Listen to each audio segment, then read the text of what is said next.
for class 12th based on CBSE syllabus reference to NCERT book। इसमें जो contents हैं उन कंटेंट्स में से हमने तकरीबन आधे कंटेंट्स कंप्लीट कर दिए हैं, आधे टॉपिक्स कंप्लीट कर दिए हैं। आज इस सेक्शन में जिन कंटेंट्स को, जिन टॉपिक्स को हम डिस्कस करने वाले हैं वो है management as an art, management as a science, management as a profession and level of management. ये हमारा तीसरा वीडियो है nature and significance of management के ऊपर। जैसा मैंने अभी बताया, management as an art, science and profession and level of management को हम इस सेक्शन थर्ड में डिस्कस करेंगे। Management as an art, management as an art की अगर हम बात करें तो मैनेजमेंट जो एक सिस्टम है, जो एक प्रोसेस है, वो अपने आप में एक आर्ट है। आर्ट का मतलब क्या होता है कि किसी भी चीज़ को जब आप अपनी क्रिएटिविटी के साथ करते हैं, किसी भी चीज़ को जब आप एक अपने पर्सनल तरीके से करते हैं, वो पर्सनल तरीका आपका कहाँ से डेवलप होता है?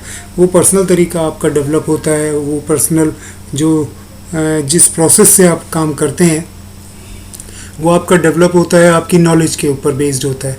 आपकी क्या नॉलेज है, आपका क्या एक्सपीरियंस है, आपने किस तरह के माहौल में पहले काम किया है, क्या क्या सीखा है, क्या क्या आपका टैलेंट है।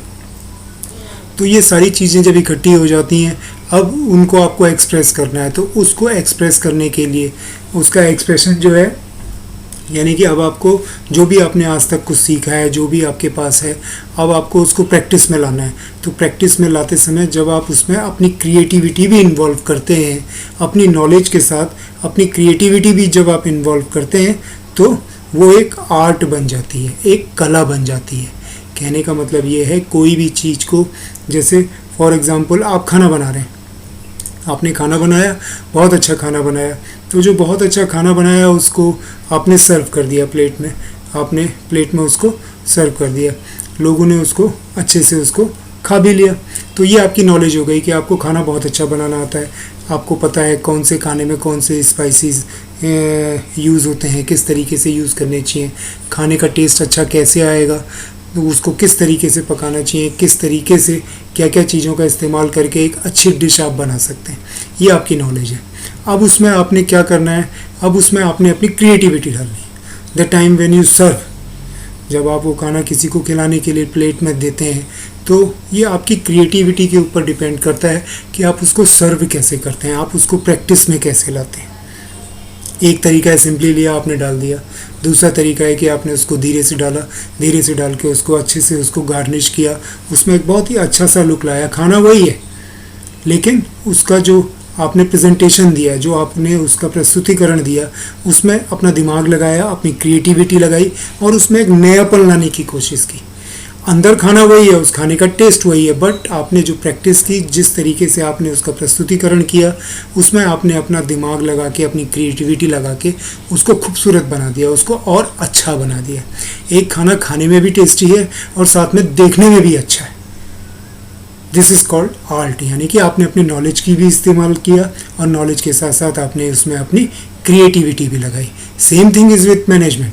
मैनेजमेंट सिस्टम में क्या है कि जैसे एक मैनेजर है, उस मैनेजर ने अपनी लाइफ में क्या नॉलेज इकट्ठी की है, उसकी क्या पढ़ाई का बैकग्राउंड है, उसका क्या एक्सपीरियंस है, उसके एक्सपीरियंस के साथ उसके अंदर कौन कौन से टैलेंट्स हैं, ये सब चीज़ें उसके अपने एक इंग्रेडिएंट्स हो गए, राइट। अब उसको मैनेजमेंट में प्रोसेस में लाना है, प्रस्तुतिकरण करना है उसका, यानी कि उसको अप्लाई करना है। अब उसको वो अप्लाई करता है किस तरीके से, बहुत ही स्ट्रिक्ट होके, बहुत ही स्टाउट होके, बिल्कुल एकदम ऑर्डर प्लेस करके, वो एक तरीका है। उसके पास अथॉरिटी है, ही कैन डू, वो उस तरीके से कर सकता है उसको, लेकिन उस तरीके से करेगा तो उसको उतने अच्छे रिजल्ट्स नहीं मिलेंगे। लेकिन अगर उसी चीज़ को अगर वो सॉफ्टली करेगा, प्यार से करेगा, अच्छे से उसको मैनेज करके करेगा, नीचे वालों को उनके तरीके से समझा के करेगा, अपनी नॉलेज, अपने टैलेंट को एक सही ढंग से, सही लोगों के बीच में सही तरीके से जब वो प्रेजेंट करेगा, तो उसमें उसकी अपनी क्रिएटिविटी आएगी। और वो क्रिएटिविटी के लिए उसने क्या किया, पहले नॉलेज इकट्ठी की, फिर उस नॉलेज को एक बहुत ही अच्छे ढंग से प्रेजेंट किया, तो दैट बिकम एन आर्ट। तो मैनेजमेंट क्या है, एक आर्ट है। इसमें आपको नॉलेज भी चाहिए और नॉलेज के साथ साथ आपको क्रिएटिविटी भी चाहिए। तो इसका जो सबसे पहला पॉइंट बनता है वो बनता है एग्जिस्टेंस ऑफ थ्योरेटिकल नॉलेज। कहने का मतलब ये है कि अगर आपको एक खाना बहुत ही अच्छे ढंग से लगाना है तो आपको उसकी पहले नॉलेज भी होनी चाहिए कि आपने कौन कौन से इंग्रेडिएंट डाल के किस तरीके से खाना बनाना है और अच्छा खाना बनाना है।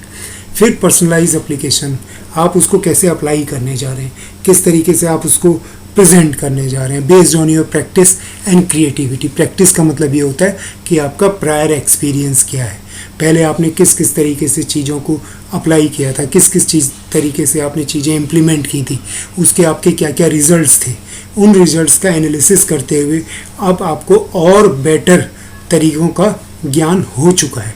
तो उन बेटर तरीके से जब आप अपनी नॉलेज को सामने शेयर करते हैं तो उससे आपको रिजल्ट्स बहुत ही अच्छे मिलते हैं।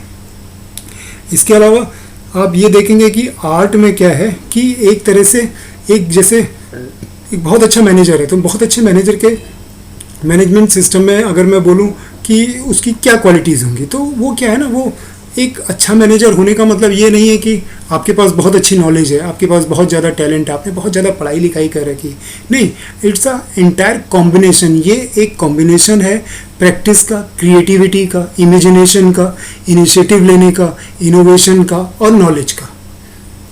मैं रिपीट कर रहा हूँ, ये एक कॉम्बिनेशन है आपकी नॉलेज का, आपकी प्रैक्टिस का, आपकी क्रिएटिविटी का, आपकी इमेजिनेशन का, आपके इनिशिएटिव का और आपके इनोवेशन का।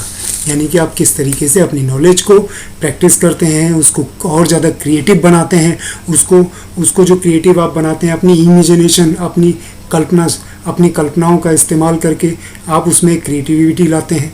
आप इनिशिएटिव लेते हैं, आप इनिशिएटिव लेने का मतलब आप पहल करते हैं किसी भी काम की शुरुआत की, साथ में इनोवेशंस यानी कि आप कुछ नया करने की कोशिश करते हैं।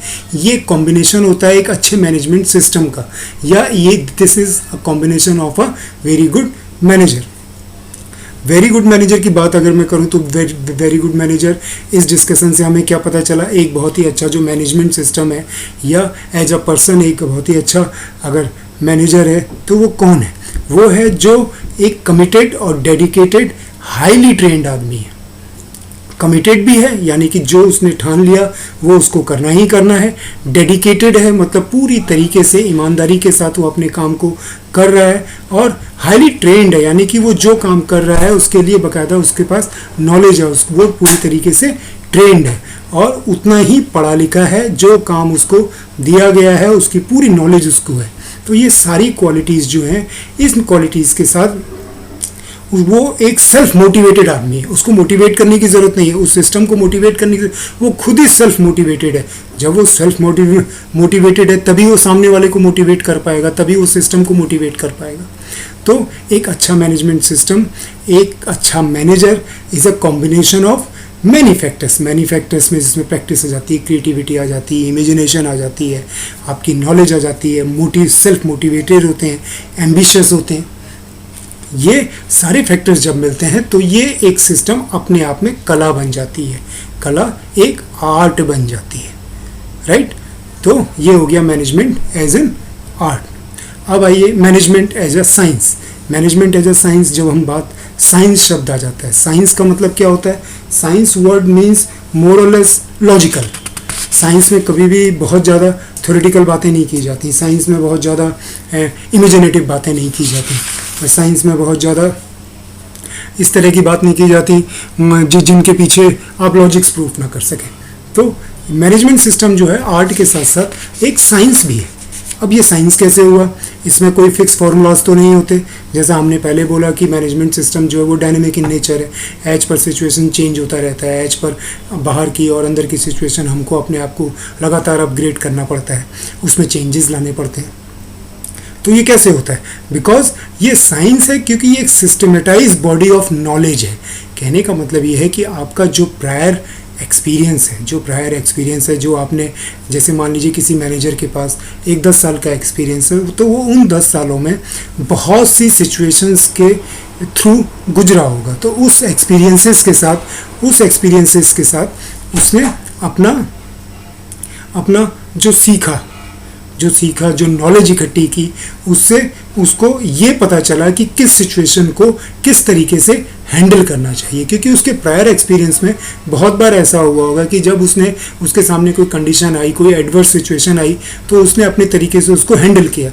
तो कई बार वो उसको उसमें सक्सेस मिली होगी, कई बार वो उसमें सक्सेस उसको नहीं मिली होगी। तो उससे उसको नॉलेज मिली कि किस सिचुएशन को किस तरीके से हैंडल करने पर आप सक्सेस पा सकते हैं, और किस सिचुएशन को अगर आप दूसरे तरीके से हैंडल करेंगे तो आप उसमें फेल भी कर सकते हैं। तो ये एक सिस्टमाइज बॉडी ऑफ नॉलेज बन जाता है, यानी कि वो नॉलेज जो आपको अपने एक्सपीरियंस से मिली। Principle based on experiments, management के जो प्रिंसिपल्स हैं वो एक्सपेरिमेंटेशन होता है। एक्सपेरिमेंटेशन मतलब इसका कोई फिक्स फॉर्मूला तो नहीं है 2 + 2 = 4। अब जैसे सपोज करके मान लीजिए कि आपका एक फॉर्मूला है जी, आपको 10 घंटे काम करना है, 10 घंटे काम में आपके 4 पीस शर्ट के बन जाएंगे। तो अगर आप 20 घंटे काम करेंगे तो कितने शर्ट के पीस बनेंगे जी? तो आपके 2 की जगह 4 बन जाएंगे, 4 की जगह 8 बन जाएंगे। तो ऐसा कोई मैथमेटिकल फार्मूला नहीं है कि आपने लिया और मैनेजमेंट सिस्टम में डाल दिया, नहीं। Principle based on experimentation. Principle यानी कि मैनेजमेंट एज अ साइंस में जो मैनेजर्स एक्सपेरिमेंट्स करते हैं, एक्सपेरिमेंट्स मतलब कोई सिचुएशन आई तो उनको पहले से नहीं पता था ये सिचुएशन आने वाली है, अब वो उसको हैंडल करना है। तो उसको हैंडल करने के कोई फिक्स मैथमेटिकल फार्मूलाज तो है नहीं।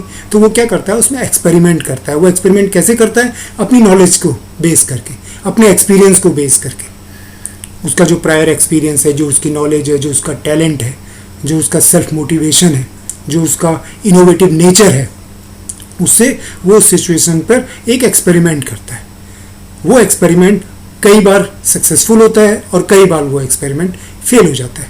तो जिसके जो मैनेजमेंट सिस्टम के जो प्रिंसिपल्स बनते हैं वो इन्हीं एक्सपेरिमेंटेशन पर बेस्ड होते हैं। किसी सिचुएशन को आपने एक ए तरीके से सॉल्व किया तो रिजल्ट सी आए, बी तरीके से सॉल्व किया तो रिजल्ट सी आए, सी तरीके से सॉल्व किया तो रिजल्ट सी आए। तो ये आपका जो एक्सपेरिमेंटेशन था, इस एक्सपेरिमेंटेशन से आपने कुछ अपने बेसिक एजम्पशंस तैयार कर लिए। मैनेजमेंट ने कुछ बेसिक एजम्पशंस, कुछ थ्योरीज बना ली कि हाँ, इस तरह की सिचुएशन में, इस तरीके से प्रॉब्लम्स में हम मैनेजमेंट को इस तरीके से अप्लाई करेंगे, इस प्रोसेस को इस तरीके से ABC में से कौन सी चॉइस यहाँ पे फिक्स होती है उसको फिक्स करके इस सिचुएशन को हैंडल करेंगे। तो जो इसके जो प्रिंसिपल होते हैं that are based on experimentation. Universal validity होती है। कहने का मतलब ये हुआ यूनिवर्सल वैलिडिटी का कि ये तकरीबन आपके सभी जगह आपका यूनिवर्सली इन चीज़ों को इस्तेमाल किया जा सकता है, इस सिस्टम को इस्तेमाल किया जा सकता है as a management, as a science की जब हम बात करते हैं। कहने का मतलब ये हुआ कि जब आप यूनिवर्सल वैलिडिटी से आप मोटा मोटा ये समझ लीजिए कि जब हम यूनिवर्सल वैलिडिटी चारों तरफ जो है जितने भी साइट्स ऑफ मैनेजमेंट सिस्टम है, सब जगह ये principles of experimentation, systemise body of knowledge, ये जो है ये सभी जगह आपके अप्लाई होते हैं। और इसको अप्लाई करने के लिए सिर्फ एक्सपेरिमेंटेशन, नॉलेज और आप अपने एक्सपीरियंस को अप्लाई करने के साथ साथ आपको बहुत सी चीज़ों की डायरेक्टली इनडायरेक्टली स्टडी भी होनी चाहिए। You should know the basics of mathematics, you should know the basics of anthropology, you should know the basics of economics, you should know the basics of philosophy। तो ये सब चीज़ें क्या हैं कि ये एक ह्यूमन नेचर पे है। मैनेजमेंट सिस्टम क्या है कि वो लोगों को मैनेज करता है, तो थोड़ा थोड़ा बेसिक जानकारी आपको इकोनॉमिक्स की भी होनी चाहिए। Anthropology, nature and habit of human beings क्या है, तो वो भी थोड़ा सा आपको उसका थोड़ा बेसिक नॉलेज होनी चाहिए। थोड़ी सी नॉलेज आपको आपकी फ़िलोसफी की होनी चाहिए, थोड़ी सी नॉलेज आपको चाहिए इकोनॉमिक्स की। तो ये सारे सब्जेक्ट जो हैं यूनिवर्सली क्या है, आपको वैलिडेट करते हैं इसको ये प्रूव करने के लिए कि मैनेजमेंट सिस्टम जो है वो अपने आप में एक साइंस है। It's a proven logical concept based on knowledge and experimentation with creativity. Okay, अब आता है आपका मैनेजमेंट एज अ प्रोफेशन।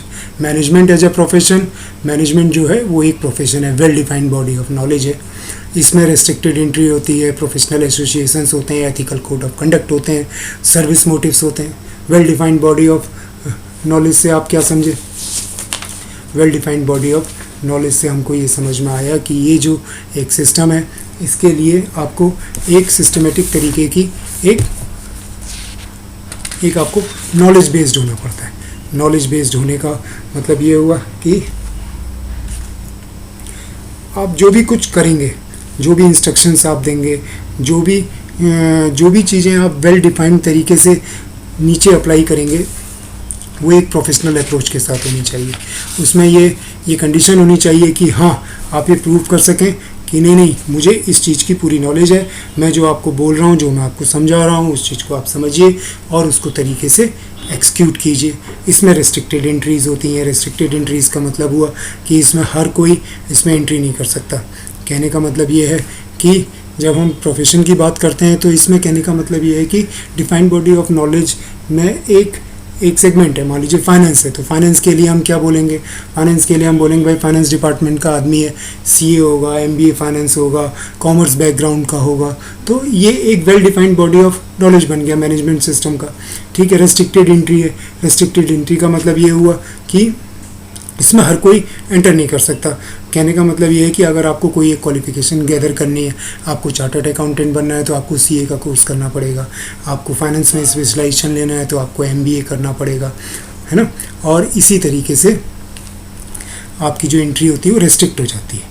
कहने का मतलब ये है कि कॉमर्स बैकग्राउंड के साथ आप सीए करेंगे, राइट, और एमबीए फाइनेंस आपको करना है तो आपको मिनिमम आप ग्रेजुएट होने चाहिए। आप चाहे 10+2 के बाद कर लें या 10th क्लास के बाद कर लें, दैट इज़ नॉट पॉसिबल। एक एग्ज़ाम के थ्रू आप करेंगे जिसमें एग्ज़ामिनेशन होगा, इंटरव्यूज़ होंगे और भी उसका जो भी आपका चैनल और प्रोसेस है वो पूरा का पूरा उसमें अप्लाई होगा। साथ में प्रोफेशनल एसोसिएशन होता है।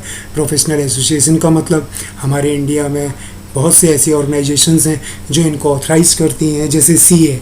तो इसमें क्या है, chartered accountant, institute of chartered accountant जो है वो उसको वेरीफाई करता है कि हाँ, इस बंदे ने चार्टर्ड अकाउंटेंट का कोर्स पूरा कर लिया है। इंडियन मेडिकल एसोसिएशन जैसे डॉक्टर्स को वेरीफाई करती है, वो भी एक तरह का प्रोफेशन है, राइट।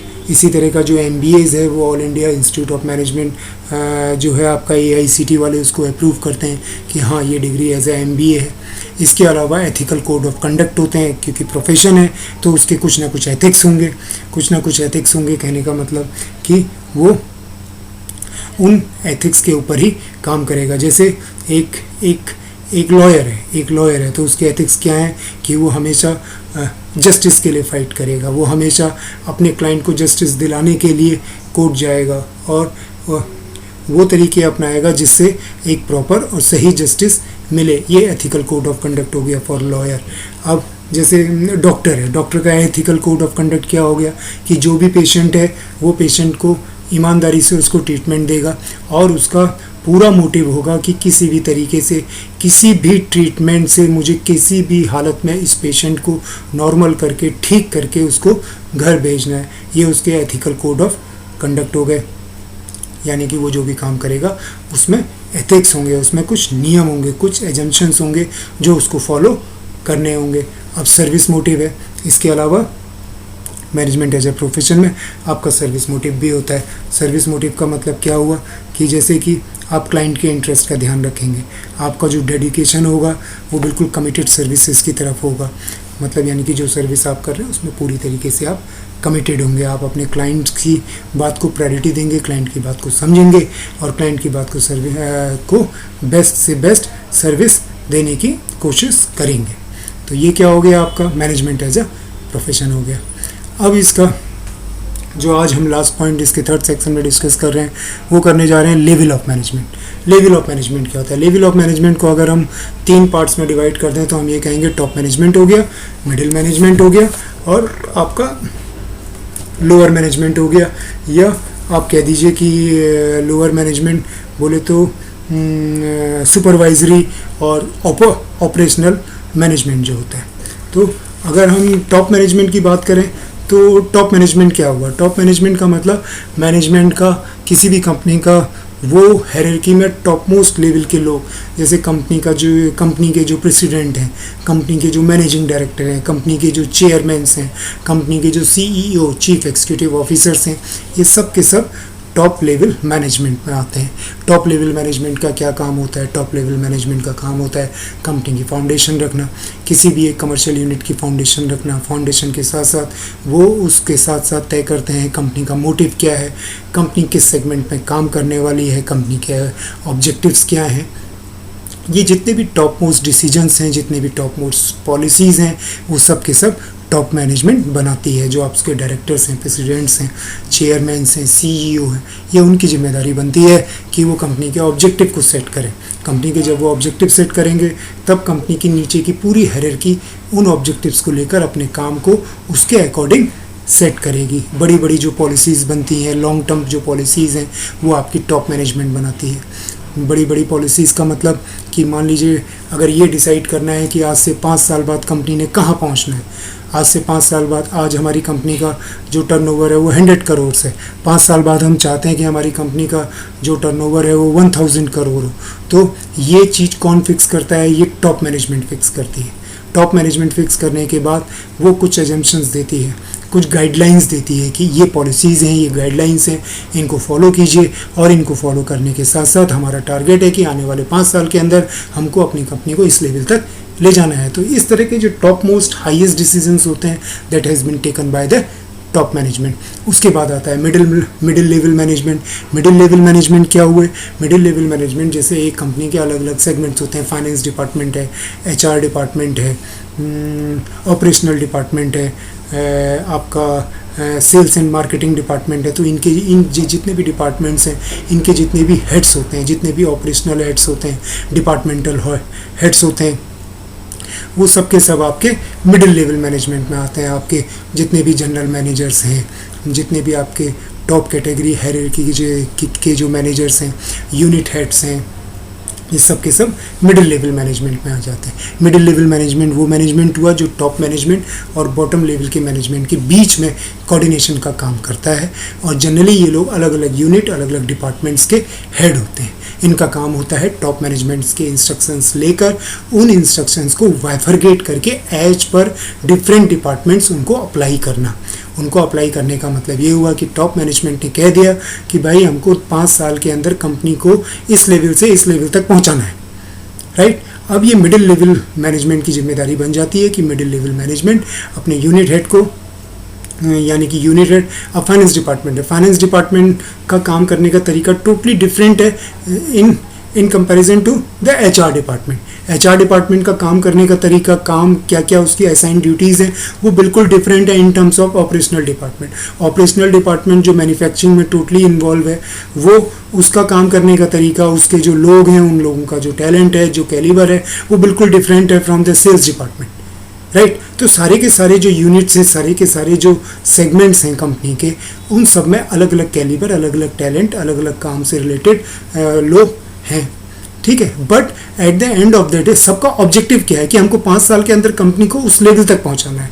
तो ये कोऑर्डिनेशन कौन बैठाएगा? जो मिडिल लेवल मैनेजमेंट, जो मिडिल लेवल का मैनेजमेंट सिस्टम है, यानी कि उस यूनिट का हेड है, यानी कि सेल्स एंड मार्केटिंग का जो हेड है आपका, जो आपका उनका जनरल मैनेजर कि अगर हम पोस्ट कहें general manager sales and marketing है, ये उसकी जिम्मेदारी बनती है कि वो अपने डिपार्टमेंट को किस तरीके से गाइड करेगा, किस तरीके से स्ट्रेटेजीज तैयार करेगा, स्टेप बाय स्टेप कि हमको उस लेवल तक पहुंचना है, तो हमें इस तरीके से काम करना होगा, इस तरीके से हमको मार्केट पकड़नी होगी, राइट। अब आ जाइए बॉटम लेवल मैनेजमेंट या सुपरवाइजरी और ऑपरेशनल मैनेजमेंट, यानी कि ये सबसे नीचे कैटेगरी का मैनेजमेंट होता है। ये वो मैनेजमेंट होता है जो एक तरह से कंपनी का सबसे इम्पॉर्टेंट मैनेजमेंट होता है, क्योंकि ये this is directly in touch with the workers, जो आपके लिए डायरेक्ट कंपनी के लिए काम कर रहे हैं।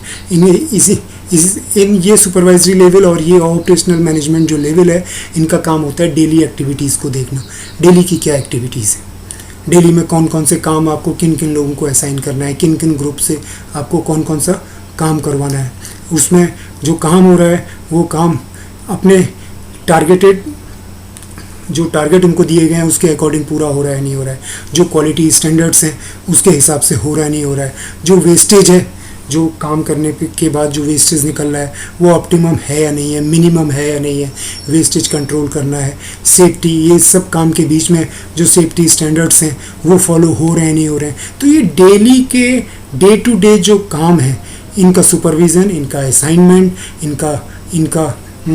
इनकी कंट्रोलिंग जो है वो सुपरवाइजरी और ऑपरेशनल मैनेजमेंट का काम होता है। तो इसका क्या मतलब हुआ? टॉप मैनेजमेंट जो है, जब हम लेवल ऑफ मैनेजमेंट में टॉप मैनेजमेंट की बात करते हैं तो वो कंपनी के मोटे एजम्पशंस, मोटी पॉलिसीज़ और आपके ऑब्जेक्टिव्स तय करते हैं। मिडिल मैनेजमेंट का काम होता है टॉप मैनेजमेंट ने जो ऑब्जेक्टिव हासिल किए उनको अपने अपने डिपार्टमेंट्स में उस तरीके से इंस्ट्रक्शंस आगे फॉरवर्ड करना, नीचे फॉरवर्ड करना कि वो अपने डिपार्टमेंट्स को उन टारगेटेड ऑब्जेक्टिव्स की तरफ आगे ले जाएं। सुपरवाइजरी और ऑपरेशनल मैनेजमेंट या बॉटम मैनेजमेंट का काम है कि कंपनी के जो ऑब्जेक्टिव्स हैं वो कंपनी के ऑब्जेक्टिव्स आपका डिपार्टमेंट किस तरीके से काम कर रहा है उस काम को अपने नीचे के लोगों से को डिक्टेट करके उनको बताकर वो काम डायरेक्टली उन लोगों से करवाना, उनके क्वालिटीज़ को देखना, वेस्ट कंट्रोल को देखना, उनके सेफ्टी मेजर्स को चेक करना। इस तरीके से डेली की जो एक्टिविटीज़ हैं वो हमारा बॉटम लेवल मैनेजमेंट, ऑपरेशनल या सुपरवाइजरी मैनेजमेंट चेक करता है या उसकी असाइन ड्यूटीज़ होती हैं, राइट। तो ये हमने आज आपके 4 टॉपिक कंप्लीट कर लिए। As a profession, management as a art, as a profession, as a science and level of management. आखिरी के जो आपके 2-3 टॉपिक बचे हैं वो हम अपने चौथे उसमें ख़त्म करेंगे और उसके बाद ही हमारा chapter 1 nature and significance of management आपका कंप्लीट हो जाएगा। तो अगर आपको ये वीडियो अच्छा लगा तो you are requested to comment on this so that we can upgrade the quality of our expression. आपके अकॉर्डिंग हम चीज़ों को जो अपग्रेड कर सकें, उसमें इम्प्रूवमेंट ला सकें।